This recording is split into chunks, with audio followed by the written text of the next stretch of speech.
যে ব্যক্তি যে উদ্দেশ্য নিয়ে এই সূরাটি শুনবে, আল্লাহ তাআলা সাথে সাথে তার সেই উদ্দেশ্য কবুল করে নেবেন।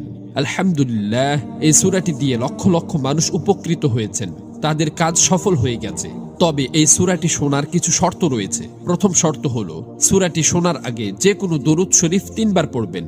আপনারা চাইলে সাল্লাল্লাহু আলাইহি ওয়াসাল্লাম এই ছোট দরুদটিও পড়তে পারেন। দ্বিতীয় শর্ত হলো, সূরাটি শোনার সময় আপনারা আপনাদের আশা আকাঙ্ক্ষাগুলো অন্তরে রাখবেন।